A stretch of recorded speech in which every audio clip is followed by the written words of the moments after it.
Salut les amis, dans la vidéo précédente je vous disais mouvement de caméra, plus c'est simple et mieux c'est. Et il y a aussi une façon de programmer toute une série de plans de caméra dans une même scène pour pouvoir faire sur une même scène animée. Donc ici pour l'exemple j'ai une simulation assez simple, c'est des petits cubes dans une sphère, la sphère elle tourne et donc les cubes ils tournent avec. Voilà, ils tombent, la sphère tourne, les cubes tournent, on change de plan, voilà. Et donc là on le voit, une caméra qui zoome doucement en avant, une autre caméra là qui tourne en zoomant, voilà. Donc on a ces deux plans. Comment se faciliter la vie, comment programmer les deux caméras, puis faire render et qu'on ait les deux plans. Voilà. Alors pour ça on va utiliser dans Cinema 4D le système qui s'appelle Takes. Donc c'est là à côté de l'onglet Objet dans votre configuration standard. Vous avez un module qui s'appelle Takes, les prises. Les prises comme au cinéma, prise 1, prise 2, prise 3, et on change des choses, on change des éclairages, des trucs. On refait des prises parce qu'on a fait des modifications, ou on espère que des modifications vont intervenir. Figurez-vous qu'on peut programmer nos différentes prises, par exemple sur une simulation. Je vais faire une prise de caméra ici, une prise de caméra là, en une fois. On programme tout et puis on lance le calcul et on obtient les deux plans. Le système Takes permet de faire beaucoup plus d'autres choses, mais on le verra dans une vidéo suivante. Ici, on va voir comment on peut utiliser les Takes pour faire des plans de caméra différents d'une même scène dans la continuité. Alors c'est parti. Je vous propose d'utiliser cette scène qui est très simple. On a une sphère dans laquelle il y a des cubes clonés. Je vais lancer Octane et le Live Viewer. Si je veux bien, voilà. Et cette scène animée a été mise en cache, et quand notre sphère tourne, les cubes ils frottent un peu, donc ils tournent aussi. Voilà. On a ça, mais on veut faire un double shot ou un triple shot. On va utiliser 2 ou 3 caméras pour filmer ça. Donc moi j'ai déjà 2 caméras dans ma scène, et comme vous pouvez le voir, la caméra orange là, celle qui est sélectionnée, la caméra 1, elle avance sur son axe Z. Et puis la caméra 2, elle est en haut, et elle, regardez, à partir de l'image 100, alors elle tourne, mais à partir de l'image 100, elle tourne et elle descend vers la sphère. Alors, comment faire en sorte de programmer nos 2 caméras, et puis de dire, fais le rendu de l'une et de l'autre, mais tu fais les rendus et moi je vais faire autre chose. Alors, pour ça, on va utiliser le système de prise de vue qui s'appelle Takes, les prises, qui se trouve là. Je suppose qu'on y a accès là dans ce menu là, à mon avis. Oui, ici dans Rendering, on a le Take Manager pour manager nos prises. Donc, ce que je vais faire, c'est qu'on va repartir d'une scène, une scène propre dans laquelle on n'a pas de takes, c'est-à-dire que uniquement dans takes on a main, on a les prises principales, et là on a une scène donc qui se déroule très simplement, donc comme je vous l'ai montré, mise en cache, des cubes qui tournent à l'intérieur d'une sphère qui elle-même, enfin des cubes qui sont dans une sphère, et la sphère tourne. Et puisqu'il y a un frottement, les cubes se mettent à virevolter. Et je veux filmer ça sous 2 angles. Par exemple, alors je vais désactiver les caméras ici. On va dire je veux filmer ça sous un angle comme ça, sur lequel je zoome. Et puis un autre angle qui sera vu de dessus, dans lequel je vais zoomer et puis je vais tourner en même temps. Donc, on va simplement programmer nos caméras pour faire ça. Alors, je réactive la caméra 1. Alors, moi, ce que j'aime bien, c'est associer souvent un nul.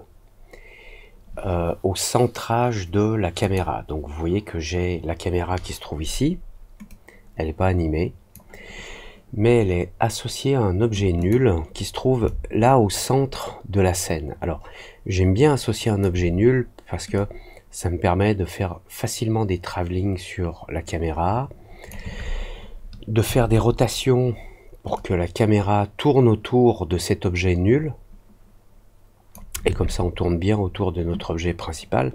Et en plus de ça, je relie dans la partie object le focus, c'est-à-dire le point de focale. Alors, je vais utiliser la caméra, on va s'approcher un petit peu, puis je vais faire un point de rendu. On va faire un rendu ici. Voilà. J'utilise une profondeur de champ. Alors, dans la caméra Octane, ici, dans Thin Length Depth of Field, voilà. Si j'utilise une profondeur de champ, alors là je vais monter. Voilà, on va monter à 11-12. Vous voyez, il y a des zones là qui sont floues. Et le milieu, lui, il est net. Alors, en utilisant le nul, puisque ce paramètre de focal depth sur la caméra de Octane est à 0, ça veut dire qu'il va aller chercher le paramètre dans la caméra de cinéma 4D, pas dans le tag de la caméra Octane, mais dans la caméra cinéma 4D. Même chose avec Redshift ou les autres moteurs de rendu. Puisque dans la caméra cinéma 4D, mon focal depth il est à 0, il va chercher dans les données de la caméra. Et dans les données de la caméra, on a ici sur Object, on a le Focus Distance. Et pour déterminer le Focus Distance, alors on va le voir ici sur cette vue-là, le Focus Distance, en fait, c'est la caméra, voilà, elle regarde ça, on a cet effet alors c'est pas un cône, mais une pyramide un peu étrange. Et si j'enlève dans Focus Object ici, si je fais Clear, je peux régler la profondeur du focus. C'est-à-dire que là, la mise au point avec l'ouverture que j'ai de la caméra, la mise au point, elle se trouve derrière, ici.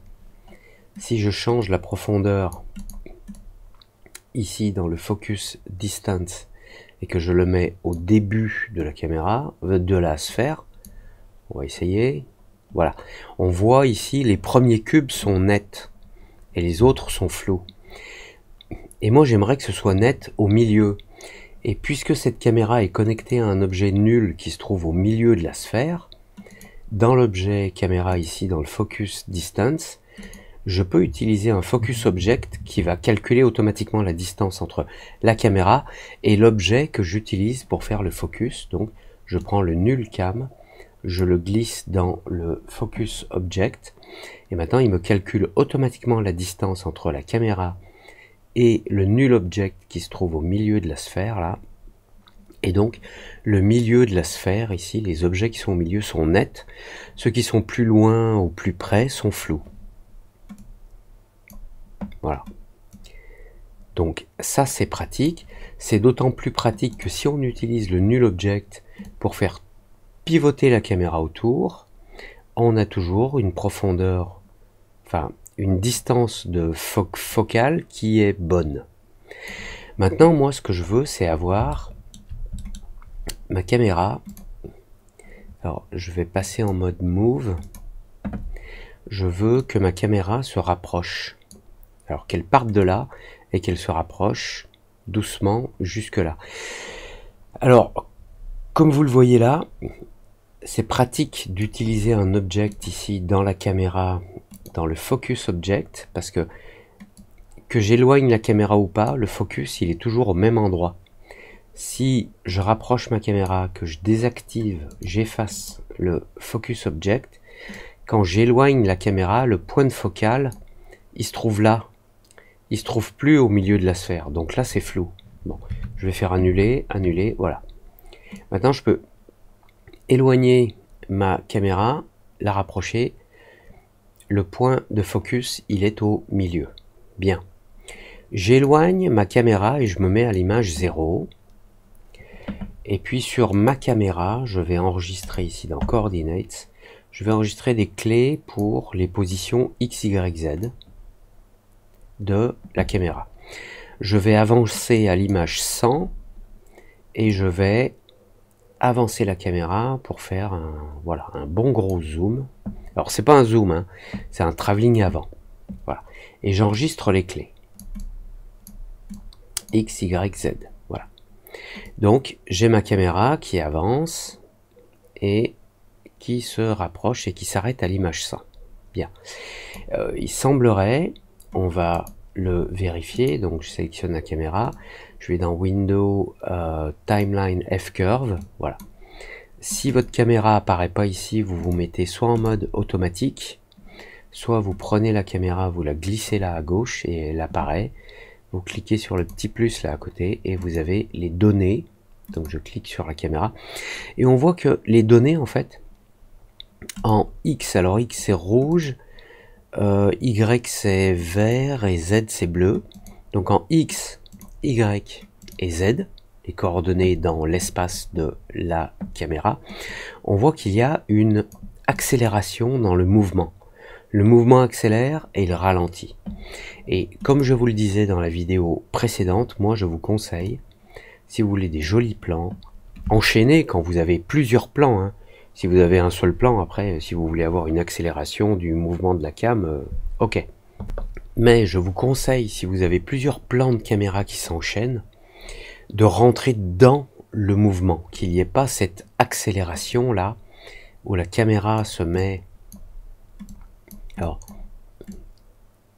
la caméra a une vitesse nulle, puis elle accélère et elle se rapproche, puis elle ralentit. Je vous le déconseille.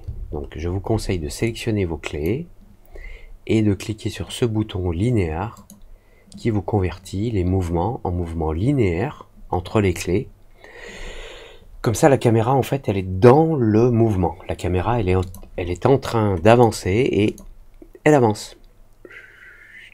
Alors, puisque toutes les vues se rafraîchissent en même temps, je vais désactiver ça, voilà. La caméra, vous voyez, on est dans le mouvement. La caméra avance, et à l'image 100, stop. À l'image 100, elle s'arrête net. Elle s'arrête net ici parce que moi je voudrais passer sur une autre caméra, sur la caméra 2. Alors, puisque j'ai animé la première caméra, mais que j'ai eu des mouvements qui ont été lissés, enfin, il y a eu une interpolation au début et à la fin, c'est-à-dire ça accélère puis ça ralentit. Moi, quand je bouge mes caméras, puisque là, je suis en train de préparer mes mouvements de caméra, je suis pas en train de préparer les mouvements des objets qui se trouvent dans la scène, je suis en train de préparer les mouvements de la caméra, et moi, les mouvements de caméra, je préfère qu'il y ait que ce soit linéaire, et qu'il n'y ait pas cet effet d'interpolation où il y a une accélération et une décélération. Donc, pour ne pas être embêté et programmer ma caméra 2, que l'on va voir ici, et programmer le mouvement de la caméra en rotation et le fait qu'elle descende, pour que ce soit linéaire, je vais dans Edit, Project Settings, dans l'onglet Animation, et là dans le type d'animation par défaut, au lieu d'avoir des splines qui correspondent en fait donc à cet effet d'accélération et décélération, je vais me mettre en mode linéaire pour le projet. En mode linéaire, vous voyez que le type de tangente change, il se met en custom, et le custom en fait c'est que je n'ai pas de, enfin je pourrais le pré-programmer, mais là je veux pas qu'il y ait d'interpolation dans les accélérations et les décélérations. Donc je me mets en mode linéaire, et maintenant sur ma caméra 2 et le nul qui contrôle la caméra 2, puisque le nul qui contrôle la caméra 2 il est au centre de la sphère, lui aussi. La caméra 2 c'est un enfant du nul cam 2, donc si dans les coordonnées de nul cam 2, si je tourne la caméra sur son axe H, enfin Si je tourne le nul, vous voyez que en haut à gauche, la caméra elle tourne avec. Parce que là, je lui ai dit ici que je voulais voir cette caméra en cliquant là. Et donc, sur le nul cam, quand je le tourne là, il pivote. Donc, on va partir par exemple d'un angle de moins 45 à l'image 100. Donc, j'enregistre une clé sur la rotation en H. Et je vais aller jusqu'à l'image 200. Et je vais le faire tourner, je sais pas, disons à 120 degrés. Et je mets une clé. Donc, sur ma caméra 2, voilà, ce qui se passe, c'est qu'à partir de l'image 100, hop, la caméra 2, qui est l'enfant de nul cam 2, un nul, qui lui se met à tourner à l'image 100, la caméra tourne. On le voit ici en haut à gauche, voilà. On a bien la vue de la caméra 2, à l'image 100, ça tourne. Ok. Et c'est linéaire. Alors, pour voir que c'est linéaire, je peux sélectionner nul cam 2, Window Timeline F-Curves. Alors, là, il me montre les mouvements de la caméra 1, mais si je clique sur le A comme Automatic Mode, il me montre tous les objets.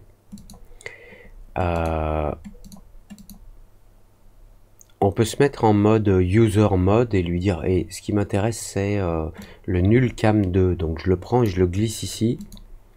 Je le sélectionne là, et je vois ici, voilà, sa courbe en rotation H à partir de l'image 100, c'est en rotation jusqu'à l'image 200, et c'est une rotation linéaire.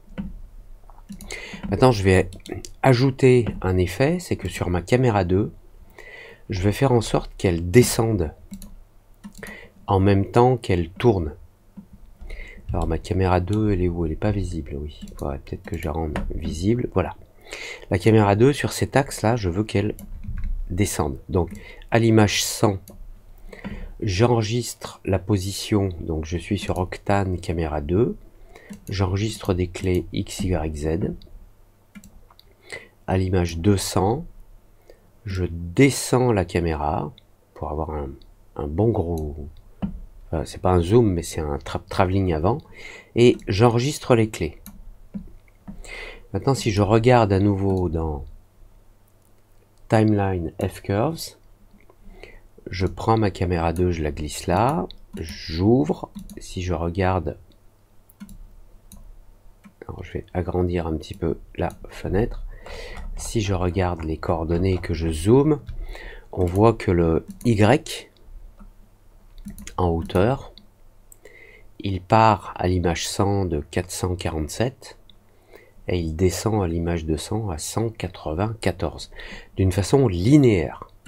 Donc ce que j'obtiens ici, c'est, on va le regarder là, la caméra 2 est activée, play,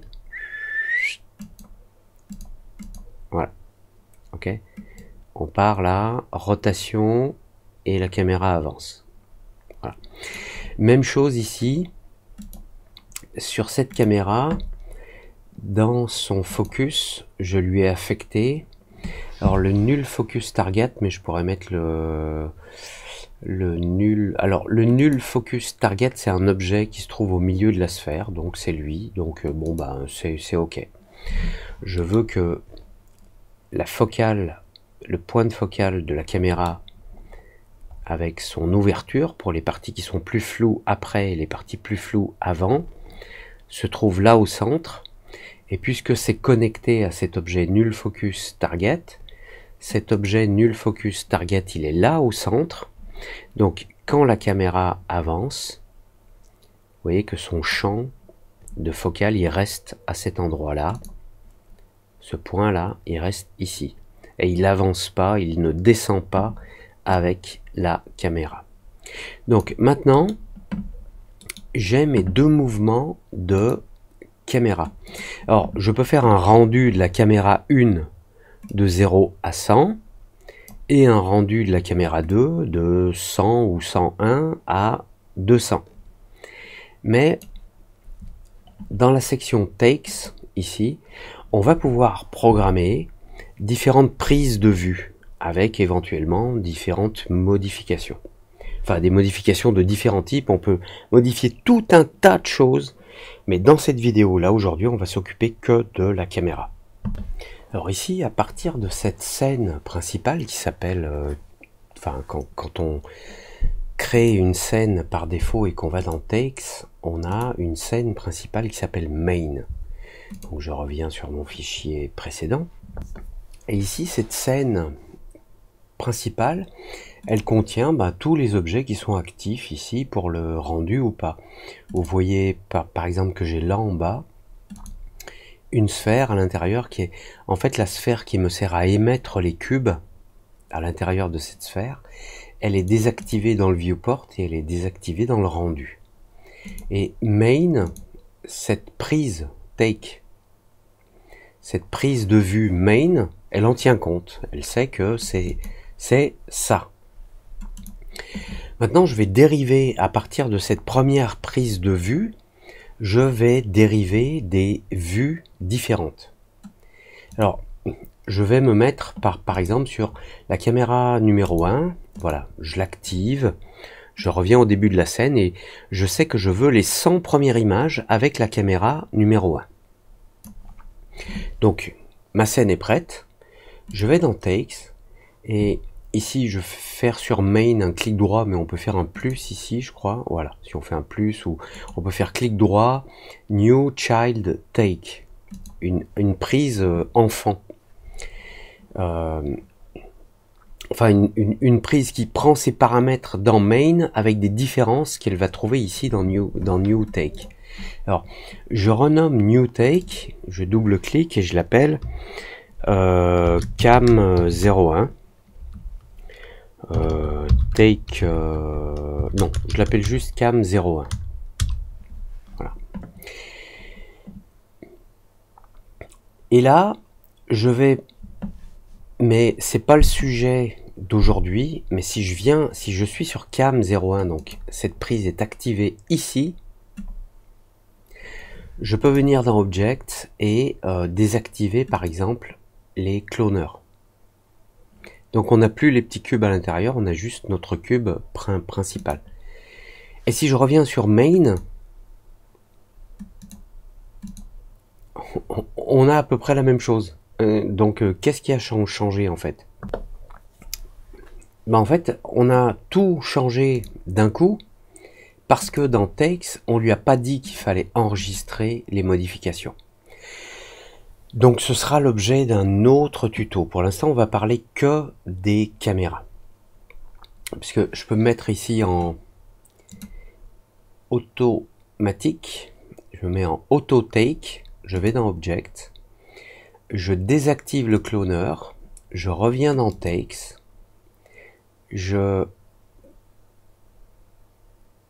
Excusez-moi, j'étais sur le take main. Donc ce que j'ai fait c'est n'importe quoi. Donc je reviens ici, je remets le cloner. Voilà. Je mets dans mes takes, je vais dans Cam 1, je l'active. Ici j'active le auto take, le A.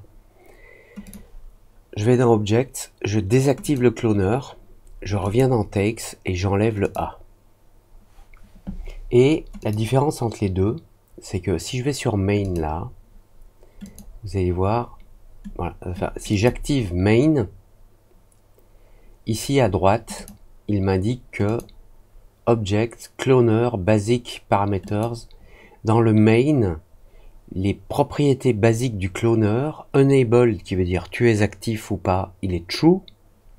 Et si je vais sur cette prise là, Cam 1, Object, Cloner, Basic Properties, Enable, False. Sur cette prise de vue Cam 1, le cloner n'est pas actif, on le voit là, puisqu'on n'a qu'un tout petit cube au centre. Sur le main, le cloner il est actif, puisqu'on a tous les cubes. Voilà. Donc, le système permet de faire ça, mais je vais effacer ce que j'ai créé là. Voilà. Et on va s'intéresser uniquement aux caméras. Et il y a un truc qui est très pratique, si je passe sur la vue là, enfin, c'est un petit peu ce petit carré avec des coins et un point au centre. C'est comme ici dans les caméras, dans la liste des objets. Pour les caméras, vous avez un petit carré avec un point au centre. Là, ça veut dire que cette caméra, elle est active. Pour activer l'autre, je clique là.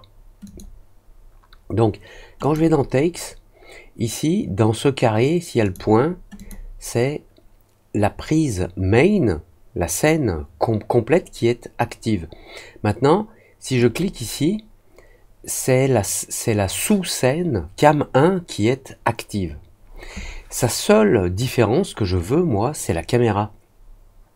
Donc, on a le bouton ici avec une caméra qui se trouve là. Si je clique dessus, je peux lui dire que cette scène, enfin cette prise, utilise la caméra Octane Caméra 1. La caméra s'allume, elle devient vive au lieu d'être grise, elle est bien blanche. Ça veut dire qu'il y a un paramètre affecté ici. Alors si je refais un clic droit sur Main, ici, et que je fais New Child, donc j'ai une nouvelle scène, New Take, que je vais mettre en dessous de la première. Alors, pas à l'intérieur, mais en dessous. Alors, c'est pas toujours évident. Voilà, Cam 1 et New Take. Elle, je vais l'appeler Cam 02. Et pour la caméra qui est grisée, là, je vais sélectionner Cam 2. Donc là, je suis sur la prise Take Cam 2. Si j'active la Cam 1, ben on voit la caméra 1. Donc la caméra 1, c'est ça. Je passe sur la prise numéro 2 qui utilise la caméra 2. Et c'est ça. Donc au début, il ne se passe rien. Et puis à l'image 100, voilà. Donc j'ai programmé deux prises de caméra. Il y en a une qui va de l'image, enfin que je souhaite qu'elle aille de l'image 0 à 100 et l'autre qu'elle aille de 100 à 200. Et simplement en sélectionnant ici des caméras différentes, j'ai deux prises avec des caméras différentes et je peux passer de l'une à l'autre. Bien, maintenant je voudrais faire le rendu de ça. Alors pour programmer le rendu de ces deux prises qui utilisent des caméras différentes, Cam 1 et Cam 2, j'ai deux choses. D'abord j'ai deux prises, mais moi je souhaite deux sections de la scène différentes. Je veux que la scène 1 utilise les images de 0 à 100 et la scène 2 utilise les images de 100 à 200. Donc ça va se faire en deux fois. Ici on a activé les caméras pour dire Cam 1 tu utilises ici la Cam 1 et Cam 2 tu utilises ici la Cam 2. Ok, normal. Maintenant on a les paramètres globaux du rendu ici dans Edit Render Settings. Alors, attendez, je vais effacer un truc. Alors, si je programme le rendu pour la caméra numéro 1, je vais dans les paramètres de rendu, j'indique la taille en largeur hauteur et le nombre d'images par seconde et je lui dis tu calcules de l'image 0 à 100. Ok. Ensuite dans Save, je vais lui dire enregistre l'image à tel endroit et on a un paramètre que l'on va ajouter là. Alors si on se rappelle pas, c'est facile à ajouter. Donc moi je suis dans mon dossier renders, takes R1, alors je vais l'appeler takes R2.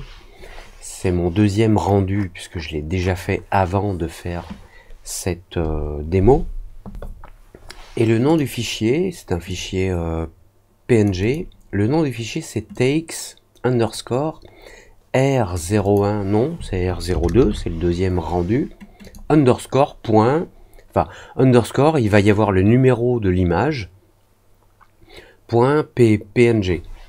Mais si je veux faire le rendu de ma caméra 1 et ma caméra 2, il va falloir que je puisse différencier les prises. Et pour différencier les prises, on a accès à un paramètre qui se trouve dans la petite liste là à droite. On a plein, on peut mettre la date, l'heure, machin. Et on doit avoir un paramètre qui est take Render engine, voilà, current take name, my take. Current take name, voilà. Donc là, je vais faire un rendu dans le dossier prise rendu 2. Prise rendu 2, ça c'est le nom du fichier. Et là, on a $take. Et $take, en fait, dans le nom du fichier, image, il va prendre le nom de la prise qui se trouve là. On est sur cam 1. Quand je vais lui demander de faire le rendu de la prise cam 1, il va remplacer $take par cam 1. Donc je rajoute un petit underscore puisqu'après j'aurai le numéro de l'image. Bien, là j'ai configuré mon moteur de rendu avec la taille, image 0 à 100, avec des paramètres pour Octane qui sont comme ci, comme ça et tout, et je suis prêt, oui, je suis prêt à faire le rendu de la prise 1. Et je pourrais faire là tout de suite le rendu de la prise 1. Dans cette colonne, quand on met la souris, c'est dommage, il n'y a pas, si on laisse la souris au-dessus, il n'y a rien qui s'affiche, mais on peut activer les boutons. Quand on active cette colonne, ça rend cette prise active ou pas dans le rendu. Et on va le déclencher à partir de ce bouton là, Render to Picture Viewer. Quand on clique une seconde, on a Render Marked Takes to Picture Viewer, to PV, le Picture Viewer. Donc on va pouvoir faire des rendus où on va pouvoir les ajouter au Render Queue. Alors là, je vais pouvoir ajouter un rendu qui est sélectionné ici à ma sélection de rendu et je veux qu'il se fasse d'un coup, quoi, l'un après l'autre en tout cas, mais que je n'ai pas à intervenir au milieu. Donc ici je suis sur la première prise cam 1, donc elle est active. Je pourrais lancer le rendu ici dans Render Marked Takes to Picture Viewer, mais moi je veux faire le rendu de la 2 aussi. Donc il faut que je programme la 2. Donc si je vais sur la 2, la vue de caméra c'est ça, je l'active, la caméra pour la 2 c'est la caméra Octane numéro 2, ok. Mais le problème c'est qu'il va utiliser les paramètres de rendu par défaut qui ont été définis dans Edit Render Settings ici. Alors la taille, oups, j'ai changé la taille, voilà, 1280 par 720, de l'image 0 à 100, et le fichier ce sera ça, avec le nom de la prise. Donc si le nom de la prise change, c'est très bien, mais le problème c'est que moi sur la caméra 2, je veux les images de 100 à 200, je veux pas les images de 0 à 100. Donc là, malheureusement, j'ai envie de dire, j'aurais préféré qu'on puisse l'indiquer dans les takes sur les caméras, mais malheureusement, il va falloir créer des sous-configurations de rendu. Donc là, j'ai une configuration de rendu principale qui s'appelle My Render Setting, qui est la configuration par défaut.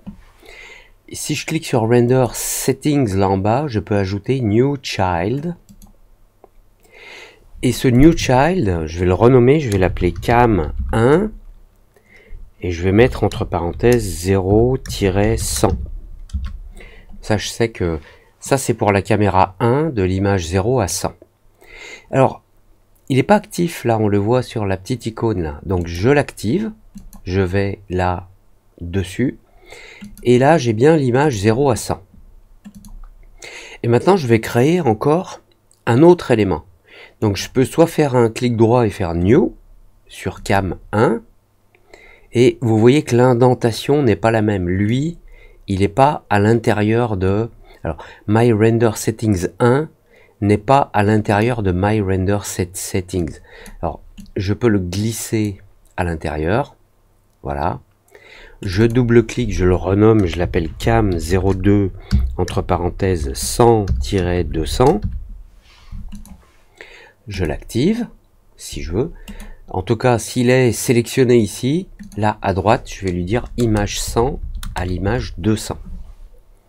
Et si je passe maintenant sur Cam 1, on a l'image 0 à l'image 100. Cam 2, image 100 à image 200. j'ai enregistré ces profils de rendu.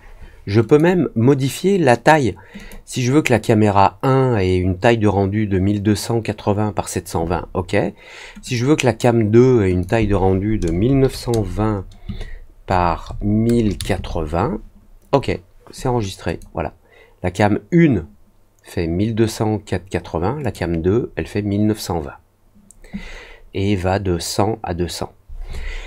Donc j'ai paramétré mes sections de rendu avec des paramètres qui peuvent être différents, notamment suivant le moteur de rendu que vous utilisez, vous pouvez aller utiliser des options différentes.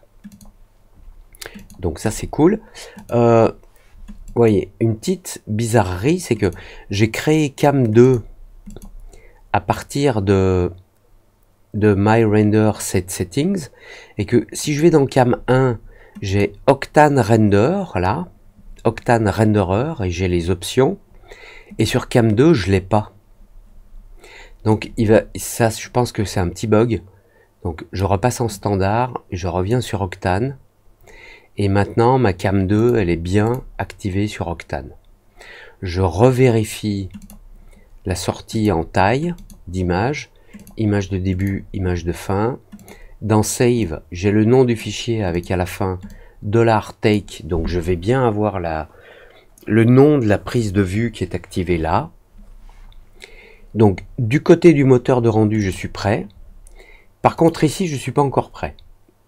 Ici sur la prise numéro 1, Cam 1, ici sur la troisième icône, je clique et je vais lui dire utilise la config Cam 1 0 à 100. C'est la configuration de rendu que je viens de créer. Et pour la caméra numéro 2, idem, je clique sur la petite icône de configuration de rendu et je lui dis utilise la configuration de rendu Cam 2 de 100 à 200.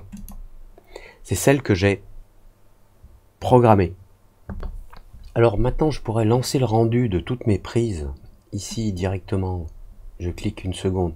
Render all takes to picture viewer. Le problème, c'est que j'ai la prise, j'ai le take qui s'appelle main, et lui, j'en veux pas, puisque lui, c'est juste, il utilise, je sais même pas s'il utilise une caméra virtuelle ou pas.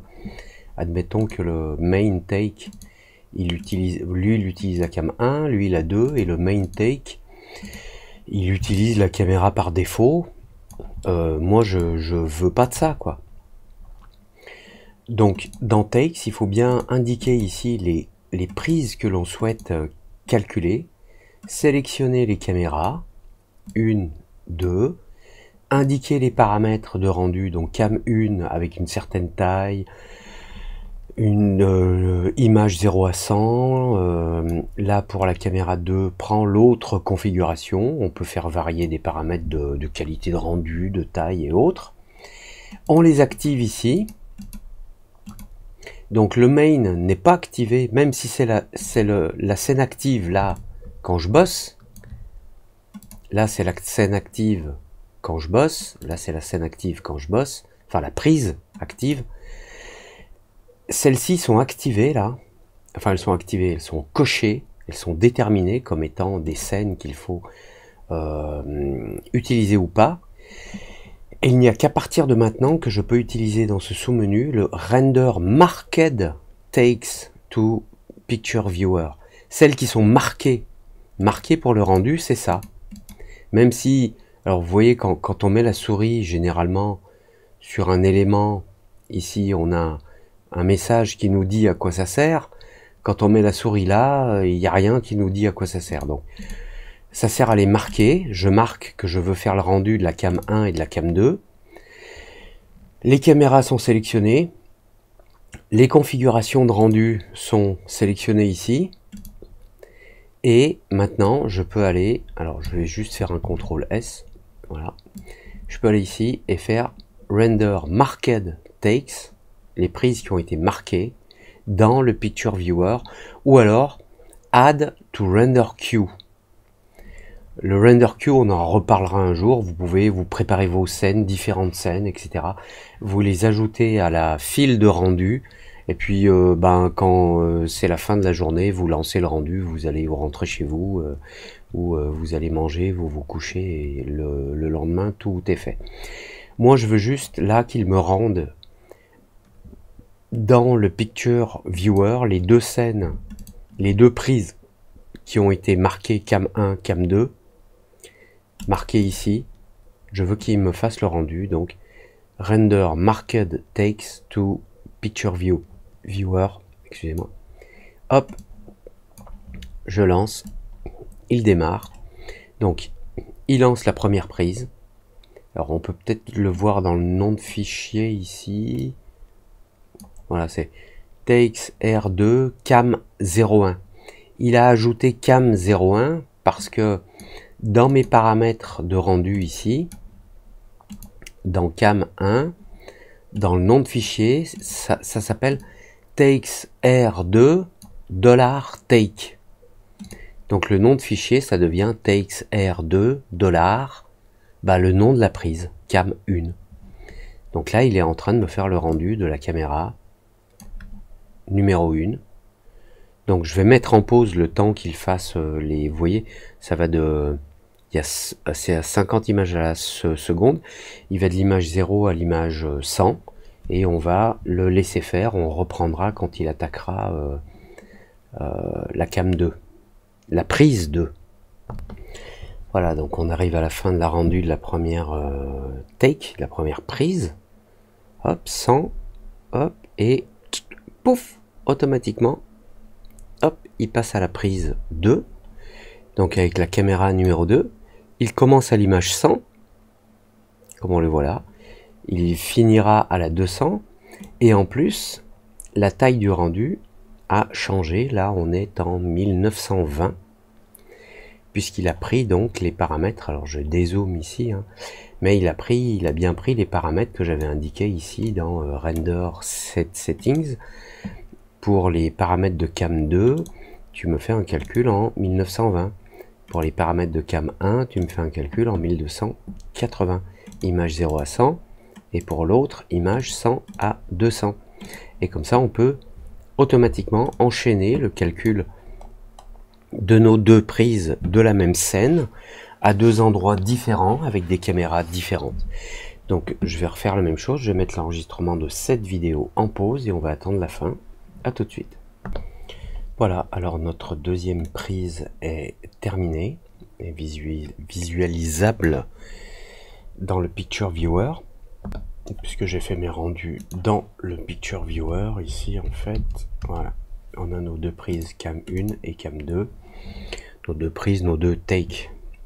Donc la cam 1, c'est ça, en 1280, et la 2, c'est ça, en 1920. Et on a pu faire le rendu en un seul clic, si je puis dire ainsi. Et c'est tout l'avantage des takes avec les caméras et avec les paramètres de rendu associés. Vous pouvez avoir différentes caméras, mais si vous avez une séquence de 300 images et que vous voulez que la caméra 1 ne fasse que les 100 premières, la caméra 2, les 100 suivantes et la caméra 3, les 100 d'après, si vous programmez pas spécialement des configurations de rendu ici dans Render Settings, si vous préparez pas spécifiquement des configurations de rendu avec des images de début et de fin qui correspondent à ce que vous voulez, il va vous calculer par exemple les 300 images pour la caméra 1, les 300 pour la caméra 2 et les 300 pour la caméra 3, ce qui n'est pas exactement ce que l'on souhaite optimiser. Bon, j'espère que vous avez compris le principe. Alors les takes, le système de prise takes permet de faire tout un tas de variations, de changer de caméra, de changer de mode de configuration de rendu, mais aussi de faire apparaître, disparaître des objets, changer des lumières, pratiquement tout ce qui est animable dans Cinema 4D va pouvoir faire partie de ce qu'on appelle un override dans une prise, dans un take. Dans une prise, vous allez dire, dans cette prise, je veux telle caméra, mais je veux pas tel objet, je veux pas tel autre, je veux telle lumière et pas telle autre, etc. Donc, Je ferai une vidéo spécialement pour voir comment fonctionne le système de takes en mode automatique et en mode qu'on appelle override, où on va manuellement dire, et dans cette prise-là, il y a ça qui change. Dans celle-ci, il y a ça qui change. Éventuellement, il y a ça qui change par rapport aux autres. Voilà. Combien? 45 minutes, ouais, c'est déjà pas mal. Donc comme d'habitude, si vous avez j'aimé, vous j'aimez. Si vous avez j'aimé pas, vous j'aimez pas. Si vous j'aimez pas, un commentaire, c'est cool. Mais vu qu'il n'y a pas de commentaire, eh ben, commentez quand vous j'aimez, parce qu'il n'y a pas de commentaire, je m'ennuie presque. Non, en fait, j'aime bien quand il y a des commentaires, c'est interactif et tout, c'est simple, sympa. Et comme d'habitude, si vous voulez faire un petit don pour m'aider à financer les licences des logiciels, des tutos, je vous mets le lien dans la description de la vidéo. On se retrouve pour la prochaine vidéo au sujet des takes. Voilà. Prenez soin de vous et à tout de suite. Ciao.